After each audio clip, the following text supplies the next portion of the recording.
What's up, podcast friends? And thank you for listening to the College Admissions Process podcast. While analyzing the podcast data, I realized that many of the earlier episodes, some of which have received the most overall downloads and are still extremely relevant today, are not being listened to as much as the newly released episodes. This is why I created the alphabetical list of colleges available on the podcast with the link to the related interview to the right of each school. Please use the alphabetical list as part of your college search, which can be found in the show notes and on my website, www.collegeadmissionstalk.com. The alphabetical list serves as an on demand virtual college fair with schools from throughout the entire country. It also emphasizes, for example, that episode 129 is no more or less important than episode 86. To highlight how valuable the alphabetical list is, I will release past episodes that receive the highest overall downloads on Wednesdays throughout the summer.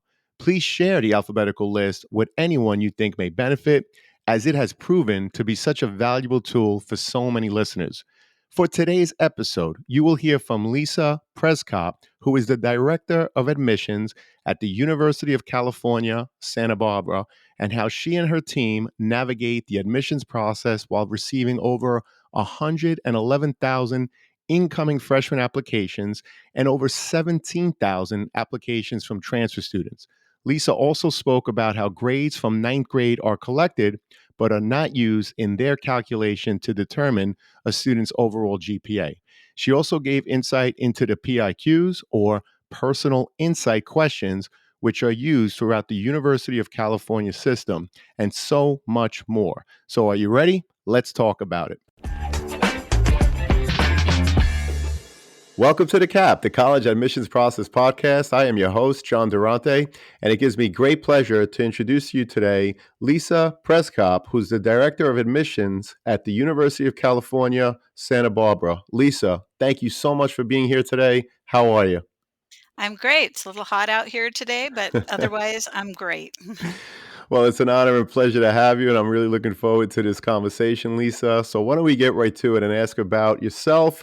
Tell us, Lisa, how long have you been in admissions, and how did you end up in such a position? It's funny because I didn't plan this career. And if you had asked me as a high school student, what do you want to be in your career? I would have never guessed I'd end up in college admissions. So I grew up in San Diego, California, first generation student. Really didn't think about going away to college because I truly thought that was just for, the privileged, the wealthier students. So I was planning to just go to my local community college and transfer to my local Cal State school. And just sort of on a whim, I decided, well, I'll just apply, see what happens. Somebody told me Santa Barbara was really beautiful and students lived on the beach. And I thought, couldn't get any better than that. And so I applied and was admitted. And, once I came to college and found out about all the financial aid I qualified for and such, I realized that I could have gone to a 4-year school all along. Not that I didn't get a great education at the community college, but my only reason for choosing it was because of cost, because I didn't know financial aid existed. So I got very involved in school. Was here at UC Santa Barbara as a transfer student, got involved as a resident assistant in the residence halls and worked summer orientation staff and all these fun student services kinds of jobs. And I thought when I was graduating, you know what? I bet there are a lot of people who don't realize they can go to college. And so I thought, wouldn't it be fun to have a job where I got to talk to people about college and you can do this and it's at your doorstep, pursue it. And then somebody told me, there's a job like that in the office of admissions, and just so happened literally that a position was open and I applied and got it and have been here ever since. So I tell students, in a sense, I got my dream job straight out of college, and so just worked my way up to being director of admissions. It was never a planned goal, but it's a very fulfilling job. Well, it sounds like they were really lucky to have you as a student, as you played so many roles as a student Mhm. ambassador.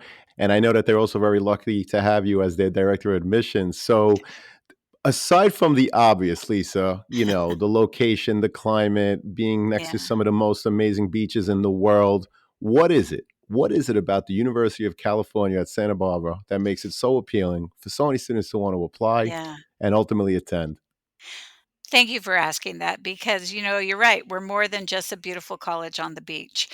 Uh, I think what makes Santa Barbara unique, which is why I've never wanted to leave and why I chose to raise my family in Santa Barbara, is I really believe this is a unique community.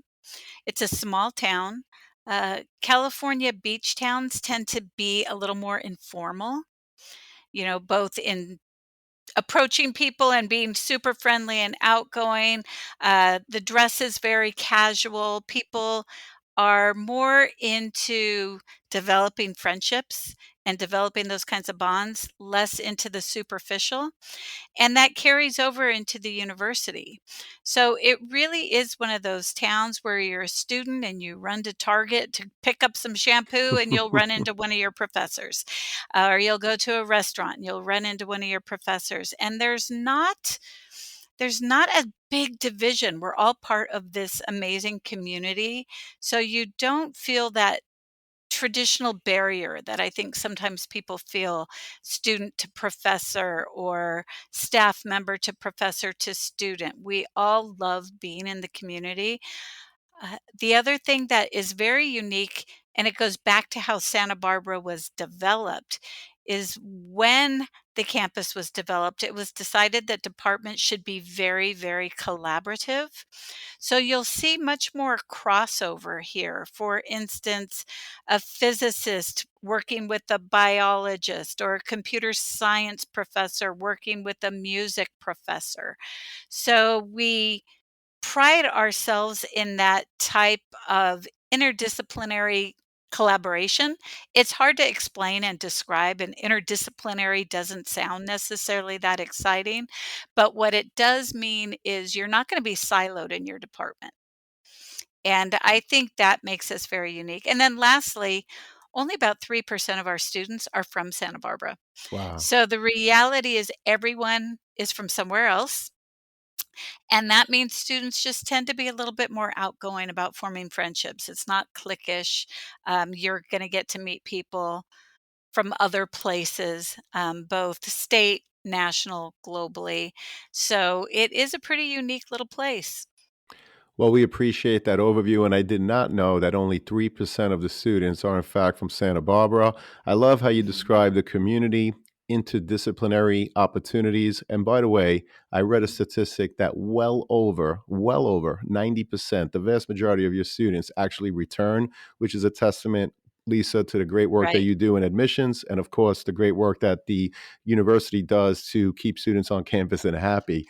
So, Yeah. so let me ask you, I know that the University of California, Santa Barbara receives thousands of applications, and like you said, from throughout the country and beyond. So, Lisa, Mhm. can you walk us through the process of how you evaluate so many applications? Yeah, in fact, we are the number 5 campus in the nation in terms of number Wow. of applications received. So for freshmen last term, we had over 111,000, Oh, wow. and then transfers another 17,000 plus. So yes, it's a lot of applications. But I think when people hear or see those big numbers in our brochures, they assume that, well, a computer must make the decision. You couldn't possibly personally handle that many applications. And we actually do a personal review of every application. And it's not unlike what you probably hear from other, even small universities where, we're looking at depth at the essays you write and the activities and your academics. We do all of those things as well. We just must do it quickly. And we bring in about 120 external readers, and we train them in our philosophy, what we're looking for, what makes a good fit for Santa Barbara. These people are typically educators, they're counselors, teachers, and they help us read those applications. So Academics are always going to be most important, so we're going to focus on the academics first. Our faculty set our admission criteria, and they've made it very clear that academics should be our priority. So we're going to look at not just the GPA, but the types of courses you're taking. Did you challenge yourself? Was it a rigorous curriculum? Do we see a trajectory there? Do we see any bumps along the way that we hope you'll explain in your application somewhere? Sometimes we look at your major, not very often. Engineering, computer science, we look more closely at your major. Auditions, obviously, for music and dance. The reason we might look at your major is to see, for instance, if you say, I'm passionate about the sciences, I might look to your activities list to see if there's evidence there that supports that passion. It's not easier or harder to get into based on your major, but it sort of builds the narrative that I develop around the application about what your interests might be. So I look at your academics. That's the first thing I do.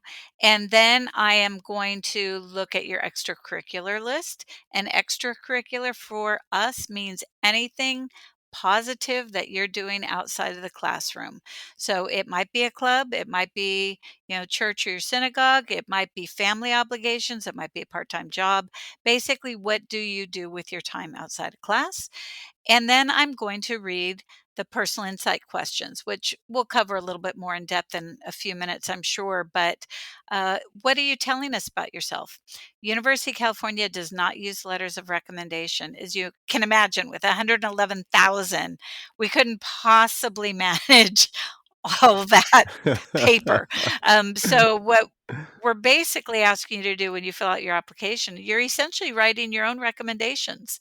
How you write your personal insight questions, the information you provide, all of that contextual information is the only bit of information we use in making our decision. I'll go in and I'll give it a score.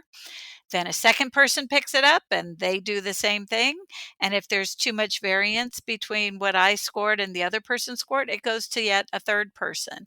So anywhere from 2 to 3 people will review and score the application based on the criteria I just mentioned. So it's a very fast process. Information needs to pop off the page. Don't get too fluffy with writing those personal insight questions. I need that information to pop. Well, thank you so much for that comprehensive overview. I did not know that you don't require letters of recommendation, so we appreciate that piece of information. And also, you emphasize that the priority is the academics. So, Lisa, let's Yeah. unpackage that just a little bit more. What can you tell us about Mhm. the average profile of the current freshman class in terms of their GPA Yeah. and any other data that you collect? Well, I almost cringe at the idea of giving GPAs, but I will. And the reason I say that is students see a number and they automatically decide, oh, I'm in, or I might as well not apply because I don't stand a chance. So the minimum GPA to be eligible as a California resident is a 3.0. For a non-California resident, it's a 3.4. Okay. And that's on a 5.0 scale. And our average is a 4.41 for the students who were admitted. And that's a weighted GPA with your advanced placement, your honors credit. But I will tell you, we are admitting students from that full range of GPA. We also are admitting you, we use the term a lot, in context. So, for instance, I have background information about your school. I know how many honors and advanced placement courses, for instance, are offered. So, if your school doesn't offer very many, I'm not going to expect that you have as many. And if your school doesn't offer as many, your GPA might not get bumped up as high as a student attending a school with a lot of courses that would be weighted and bump up their GPA. So that GPA is taken in context of what was offered at your school. How did you take advantage of that curriculum? So that's why you'll see quite a wide range of grade point averages in our admitted class, not just that 4.41. Hey, podcast friends, are you or someone you know in need of some custom college gear? Prep Sportswear carries a wide variety of college fan gear and apparel, including t shirts, sweatshirts, hoodies, hats, and so much more. So, whether you're getting ready to go to the game, hanging out on campus, organizing a college bed decorating party, or you're simply looking to build upon your college gear, Prep Sportswear has you covered. Check out our Prep Sportswear affiliate partnership link in the show notes for all the details. As an affiliate partner with Prep Sportswear, the podcast does receive a small commission if you make a purchase. But rest assured that we would only promote products that we believe in and feel that would benefit our listeners. And now, back to the show. Well, we appreciate that. And again, let's unpackage it even further, Lisa. When Mhm. reviewing a student's academic record, what are you looking for exactly, and how do you evaluate it? Yeah.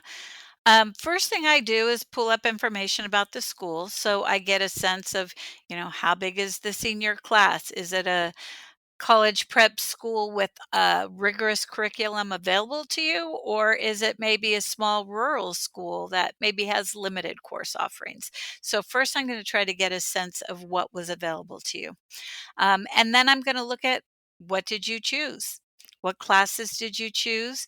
Did you choose a more rigorous schedule where you had room for an elective? Did you choose teaching assistant or did you choose pre-calculus?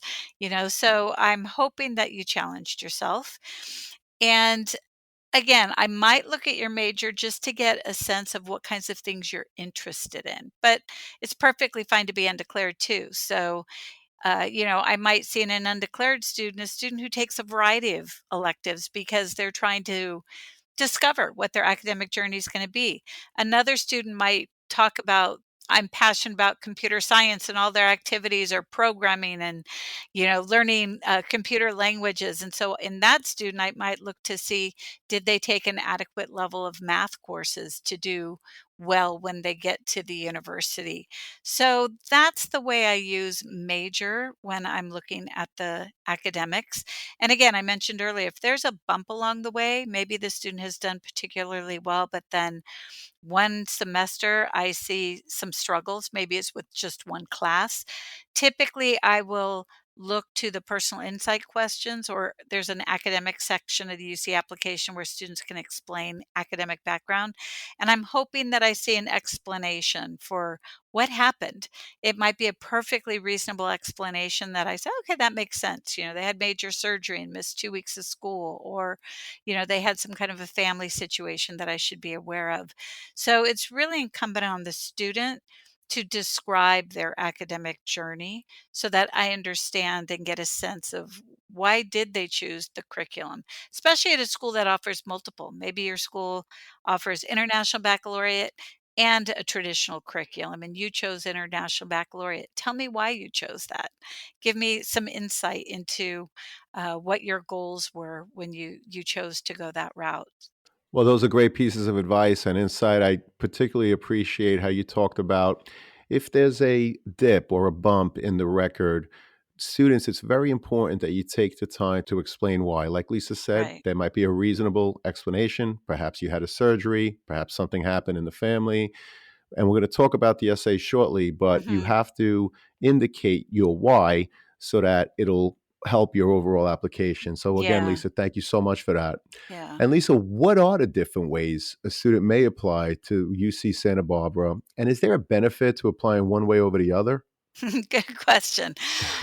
Because there's so many different ways you can apply these days, right? The Coalition app, the Common App. The University of California has its own application. Okay, so we are not part of those other applications. University of California application only. You apply, and this is new this year. It used to be that you submitted your application during the month of November. This year, for people applying for fall 23 and later, the application is open for submission in August. So you can start filling that out in August, and you can hit that final submit button during the month of October, November, with the deadline being November 30th. UC does not have early admission, early decision, or any of those kinds of programs. You apply by November 30th. You will find out your admission status in mid-March to late March, and then you'll have until May 1 to let us know if you accept the offer. So I know it's confusing. Do I go early decision? Do I do early action? Any of those kinds of things? University of California, it's pretty straightforward. Use the UC application, apply during October, November, and that's it. Pretty clean cut. Well, that's definitely clean cut, and we really appreciate the explanation. And Lisa, I know that all the UC campuses are test free. Mhm. Can you explain to our listeners how does being test free differ from schools that are test optional? Good. Thank you for asking that one. Test free means that even if you completed an SAT or ACT exam, we are not asking you for it. And in fact, the UC application won't collect that information at the time you apply. So when we talked earlier about criteria we use in making our decisions, you notice I didn't mention exams because they would never be used in any way in the selection process or in our scholarship process. So when I say academic criteria, I'm completely excluding examinations. So test free means we do not use them at all. Don't send them. We won't ask for them. Even if you do send them, we will ignore them. There are some UC campuses that will award or use the exams for placement purposes once the student enrolls. So at the end of the process, after you have your decision and you've accepted an offer, some campuses might say if you have test scores, you can submit them now, but that happens well after the process of admissions. Well, we appreciate that explanation. And test free really means test free. That's for Yeah. the admissions process, but also in terms of if you're going to give a student a scholarship or not, you do not use the test scores for scholarships either. So thank you so much for that. We really appreciate it. Sure, And and the Lisa, and John, yep, if I can make clear please. too, that that's not just the Santa Barbara campus, that's every UC campus. Right, that's the UC system. So that's great Mhm. information. Thank you so much, Lisa. And I was also curious, how important are students' courses in progress and grades in senior year? And Lisa, what are you looking for when reviewing them? Yeah, so senior year courses are important. The grade point average for the University of California application is really based just on grades 10 and 11. We ask you for what courses you took in ninth grade, and we'll see the grades, but they're not computed into the GPA. Senior year grades, we see the course titles, but we will not use grades, nor do we ask for updates to the application with senior year grades at any point during the selection process. But I am looking at course titles. Again, I'm looking at, are they challenging courses? I'm looking at the quantity of courses. If I see a student, decided to go home by noon each day and, took maybe only 3 solids their senior year, I'm not impressed. So I often see students taking more advanced placement courses their senior year, or they may be taking community college courses to supplement their interests. But I'm expecting to see a full schedule of classes the senior year. And don't think that the grades don't ever matter, because once we admit you, it means we completely are impressed with you. We want you to come to our campus. We hope you accept our offer. If you do accept our offer, we're going to then say, fantastic. We look forward to you joining our community. And by the way, when you graduate, send us your transcripts. And at that point, we do see the senior year grades. We compare them to all your grades to what you wrote on your application, because at the time you apply, it's all self-reported information. And I look to see how you did your senior year. And I would expect that your senior year performance is about the same as what I saw your junior year. If there's a big dip, again, you might get a letter from us saying, we're concerned with what happened your senior year. Please explain. So you should plan to keep those grades up right to the very end because we do ultimately look at them. Well, we appreciate that. And thank you so much for the comprehensive explanation in terms of the importance of the senior year courses. Even though you may not be using them in the GPA, it's very important that students are continuing with the rigor, continue to challenge yourselves. And like you said, don't just take three main courses so that you could be home by 12 noon.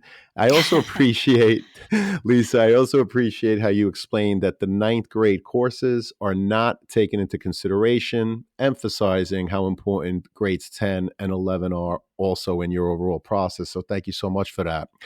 So we mentioned the PIQs a couple of times already, which of course are the Mhm. personal insight questions. And my understanding is that there are eight to choose from, and students usually have to submit at least four. So, Lisa, what are some examples of college essays that really stuck with you? And what advice would you share with prospective students in terms of what to think about when sitting down to answer these questions? Wow, there's a lot there. Well, first of all, let me explain philosophically why we call them personal insight questions, because students use the term essay. So, when we were redesigning the application years back, we understand that this is a stressful process. And typically, it's those college essays that cause students the most stress. And we literally were looking for a way to reduce some of that anxiety in our process. When you hear the word essay, that's a formal piece of writing. And students have been going through 4 years of English in high school learning the proper format for an essay, the introductory sentences, the closing, etc. It is a formal piece of writing. We don't want students to approach our questions in that way. We call them questions because we just want you to answer our question directly. We don't want you to feel like you have to come up with a creative writing piece. We don't want you to feel that it's a writing sample. We are using these questions purely for contextual information. If you're admitted and you accept our offer of admission, we will ask you to take a writing placement exam. That's the point at which we will judge your writing and place you in the appropriate freshman writing courses. But for this purpose, we just want to get to know you. So it's just a question, it's not a formal essay. There are 8 questions. The students can choose whichever 4 most resonate with them. They should answer the questions directly. Again, throw out the fluff, throw out the creative writing, don't give me quotes, just answer this question directly. If you visit the Santa Barbara admissions website or the University of California website, there is a handout that you can download that's a worksheet that kind of walks you through some of the contextual information we're hoping to get from you within that particular question. So we don't want these to be a mystery to you. We want you to know exactly what we're asking and we want you to provide that information. It's a chance to tell us about your academic passions. Or you might be the student who says, I'm undeclared, I'm exploring. Here's are the kinds of things I'm interested in. We want to know about your family background, your motivations. What are the things you've been involved with that are most meaningful? Any challenges do not manufacture hardship, but if there is a hardship or a challenge that you feel is important for us to take into consideration, there is a place for you to provide that information in one of the questions. So it really is just a factual piece of writing. The biggest tip I can give you is to write them more in the form that you might write a short newspaper article. You know, if you open up your local newspaper and go to an article that's short, you will see that it's very factual. There are not a lot of fluffy transitional sentences. There's not a big opening that sets the stage for what you're going to talk about. They just go fact, fact, fact, fact, fact. That's what I want you to do as you're thinking about writing. If you use an adjective to describe yourself, give me some concrete examples. If you were to say, for instance, I'm a natural leader, for instance, I took the lead in fundraising for a senior year project, and here are all the things that I did to accomplish that. Here are the people I interacted with. So give me examples of the adjectives you use to describe yourself. That makes it more concrete in my mind as a reader. Those are the ones that the readers remember. If you make it too general and fluffy, we forget it, because remember, with 111,000, we're moving very quickly, and you want yours to stand out. And the way to stand out is to be real, use your own voice. Okay. I was talking to a group of students the other day doing an application workshop and said, if you don't use the word plethora in your everyday language, then I should not see the word plethora in your personal insight questions, right? It should sound like you. It should be fun, and you should have multiple drafts, because you really can tell. I can tell when I'm reading if it's a first draft or not. There's Right. usually too much fluff and not enough concrete information. And one last tip I would say is, I know you're busy seniors. I know you have so much on your plate, and it's so exciting to be back in school in a more normal setting with the pandemic coming behind us now. And so you want to get really involved in school and you're busy. It's very tempting to take the essays you wrote for the Common Application and plop them into the UC form, because you don't have to write yet another set of, writing samples. Don't do it, because the Right. style Right. of the Common App is a formal essay, and we are asking you to answer questions in a less formal style. So typically, I can tell if someone's just sort of recycling, an essay, because it doesn't really fit the model of a personal insight question. Well, that was a tremendous overview filled with great pieces of advice and examples. Thank you so much, Lisa. I really appreciate how you talked about the whole process through the UC system. It's not about writing an essay, right? An essay has a different kind of connotation, but this is really to reduce anxiety. And what you're really looking for is you just want to, like you said, get to know the prospective student. And I really Mhm. appreciate that and how you explained that there is an essay, but that's after you're accepted. And it's not about writing for acceptance or to be admitted, but it's for placement, right? So it's a Right. little less stressful than, oh my God, am I going to be accepted to UC Santa Barbara? So again, great Mhm. answer. Thank you so much for that. So my next question then, Lisa, is what are some examples of things you're looking for beyond the work that students did in the classroom? Mhm. I think students frequently think that there's this magic formula, you know, a recipe that they can follow that will lead to an admission offer. So they'll say, how many AP classes exactly do you want to see? Or how many clubs should I have on my list of clubs? And there's no recipe. There's no secret And sauce, Lisa? No there's secret sauce? not a secret sauce. There really is not. So let me give you a couple of examples. I have some students who are passionate about maybe a particular thing. I am passionate about water polo. I've been in the pool since I was 3 years old, and I play on the varsity team, and I'm captain of my varsity team. And I also play in a private club water polo, and I spend my summers traveling, competing nationally in water polo. So that's what I call my specialist. And when I'm reviewing that student, I might be really impressed that they have this passion and they have dedicated a lot of time and effort to taking that passion as far as they can take it, during their time in high school. I have other students, again, who are still very much in an exploratory stage of their life. Like, well, I'm thinking of pre med, but I also love the arts. And I also like, I'm an environmentalist and I'm really passionate about that as well.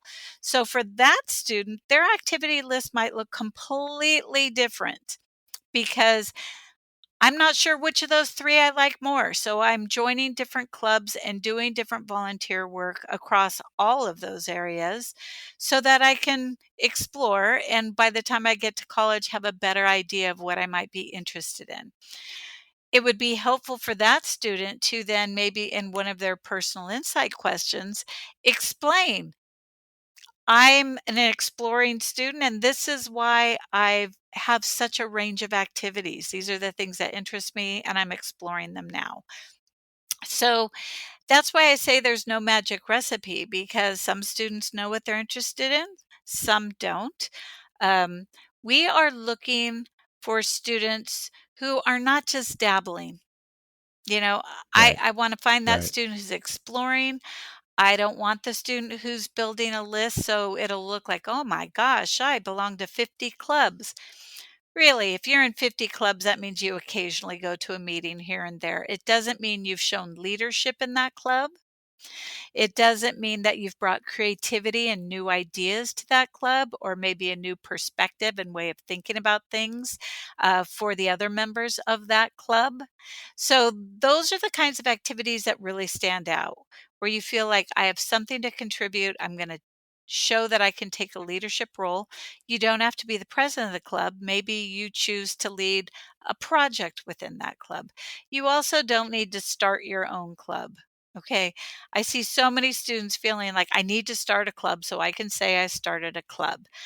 I'm not necessarily impressed by that unless you're also impressing me that you're really passionate about that.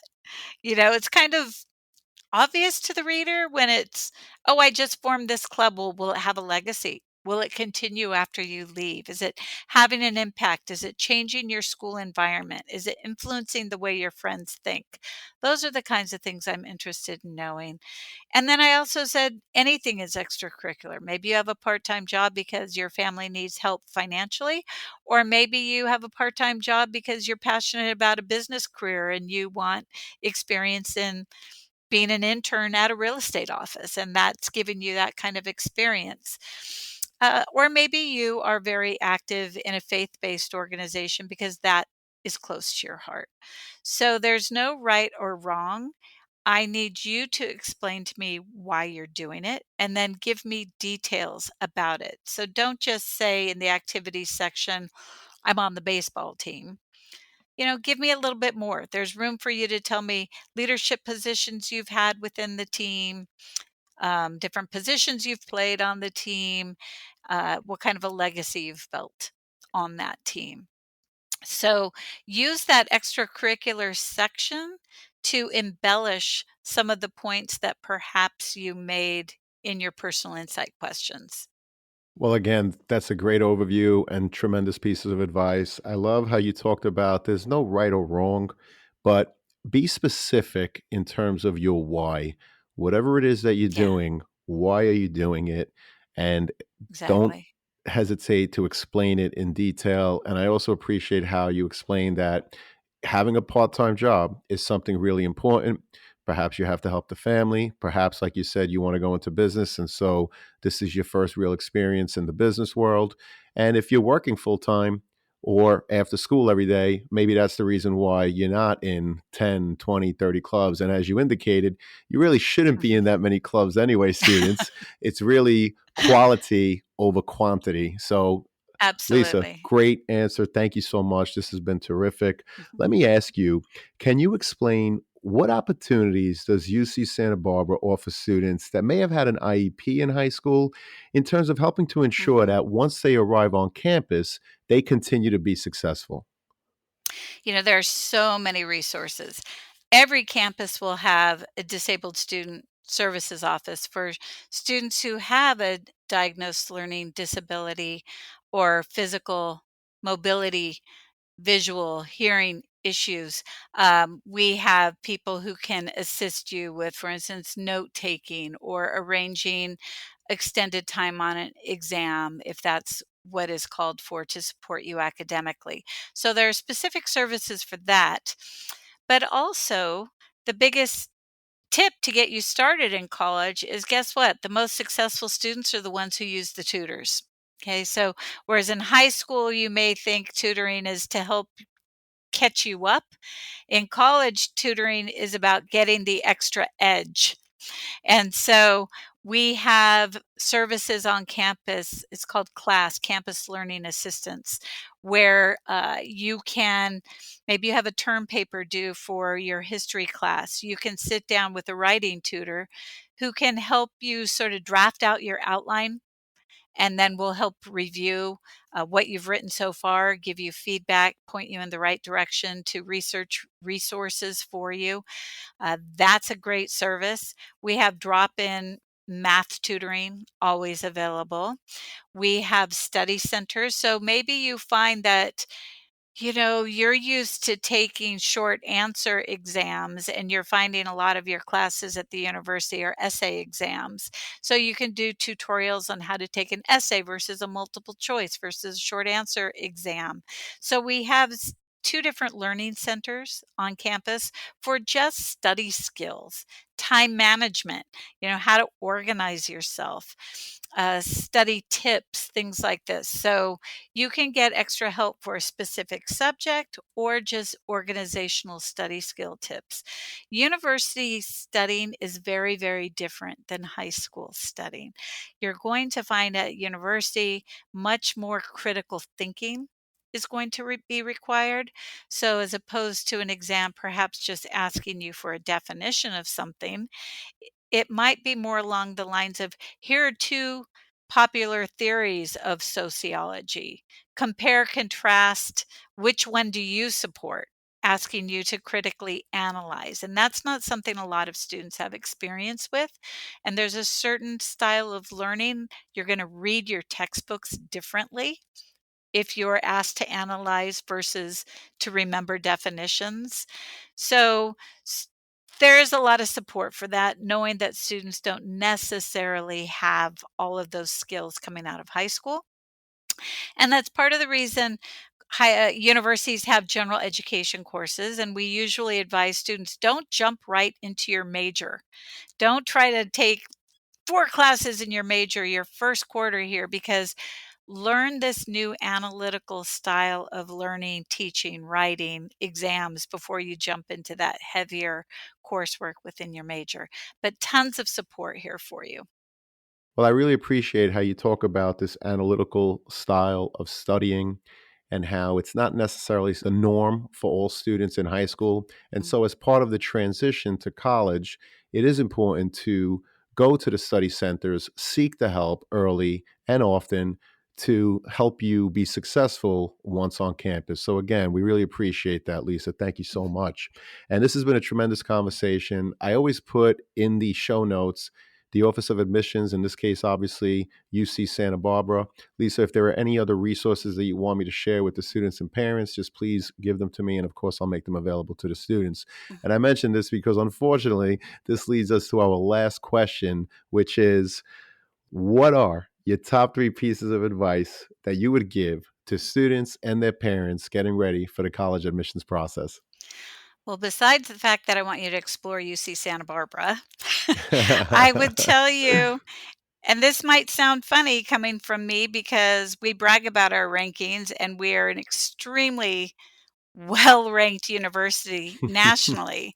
But I would tell you my first piece of advice is ignore the rankings, because even if that university is ranked number one in the nation, if it's not a good fit for you, you are not going to do well. And I explain to students all the time, think about how you feel when you're excited about life, right? You try new things, you explore, you're more curious mentally, you go out and meet people, you push yourself a little bit more.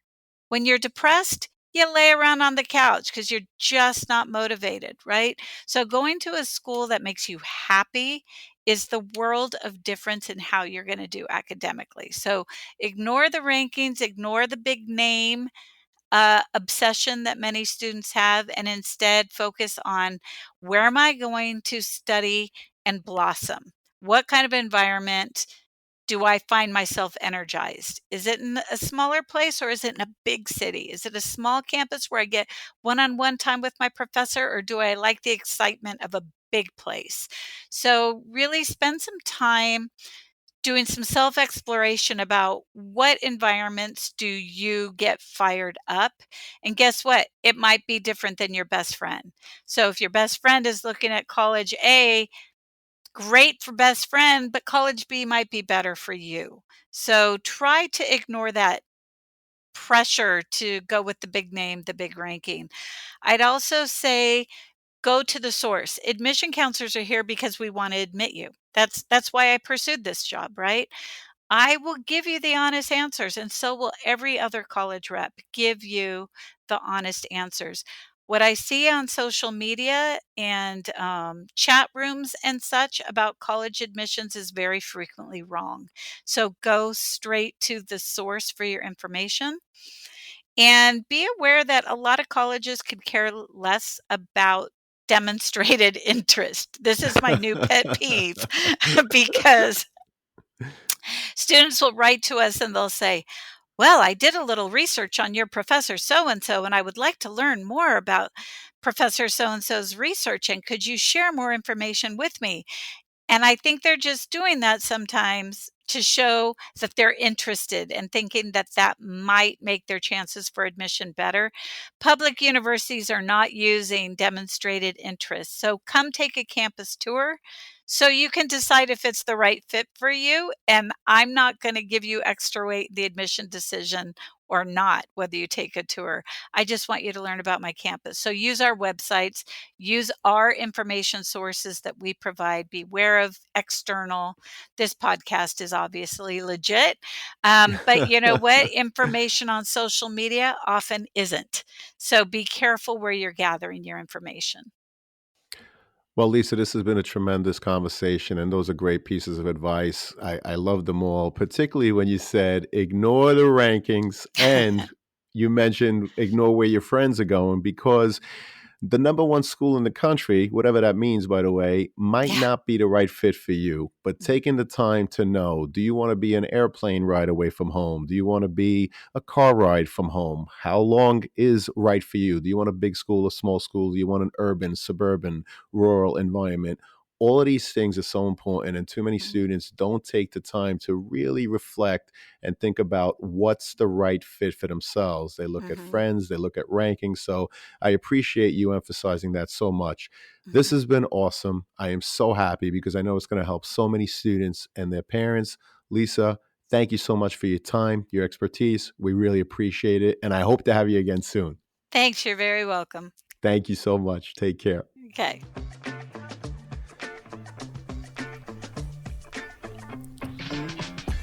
Thank you for joining us on this episode of the CAP, the College Admissions Process Podcast. We hope you enjoyed the show. If you did, please don't forget to tell a friend and follow us on Facebook, Instagram, Twitter, and wherever you listen to your podcasts. I am your host, John Durante, and I look forward to seeing you on the next episode of the CAP.